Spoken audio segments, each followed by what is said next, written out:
की पहली लड़ाई 1857 की क्रांति को भले ही माना जाता हो, लेकिन आजादी के लिए वनवासियों ने 1855 में ही झारखंड में अंग्रेजों के खिलाफ विद्रोह का झंडा बुलंद कर दिया था।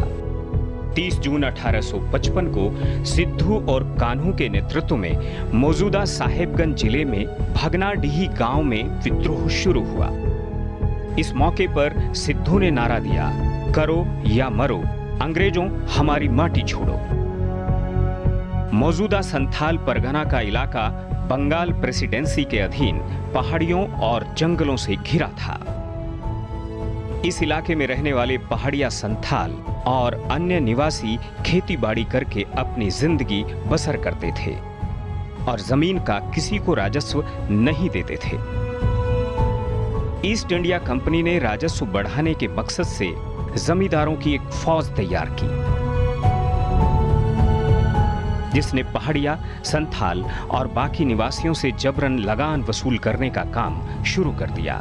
नतीजा, लोगों में असंतोष की भावना मजबूत होती गई। सिद्धू, कान्हू, चांद, भैरव और उनकी दोनों बहनों फूलो और झानो ने लोगों के असंतोष को आंदोलन में बदल दिया।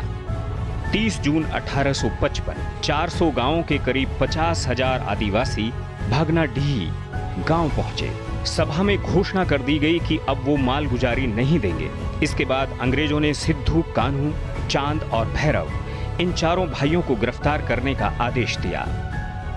जिस दारोगा को गिरफ्तारी के लिए भेजा गया, संथालियों ने उसकी गर्दन काट ली। इस दौरान सरकारी अधिकारियों में इस आंदोलन को लेकर दहशत बढ़ गई। आंदोलन को दबाने के लिए अंग्रेजों ने इस इलाके में सेना भेज दी और जमकर वनवासियों की गिरफ्तारियां की गईं। क्रांतिकारियों पर गोलियां बरसने लगीं। आंदोलनकारियों को नियंत्रित करने के लिए मार्शल लॉ लगा दिया गया। बहराइच में अंग्रेजों और आंदोलनकारियों में लड़ाई में चांद और भैरव शहीद हो गए। प्रसिद्ध इतिहासकार हंटर ने अपनी किताब एनल्स ऑफ रूरल बंगाल में लिखा है, संथालों को आत्मसमर्पण की जानकारी नहीं थी, जिस वजह से डुगडुगी जब तक बजती रही, लोग लड़ते रहे। जब तक एक भी क्रांतिकारी जिंदा रहा, वो लड़ता रहा। इस युद्ध में करीब 20,000 वनवासियों ने अपनी जान गंवा दी। 26 जुलाई को शेष बचे दोनों भाइयों को भी भगनाडीही गांव में खुलेआम एक पेड़ पर टांग कर फांसी की सजा दे दी। इस तरह सिद्धू, कान्हू, चांद, भैरव और बहन फूलो और झानो का नाम सदा के लिए भारतीय इतिहास में अमिट हो गया।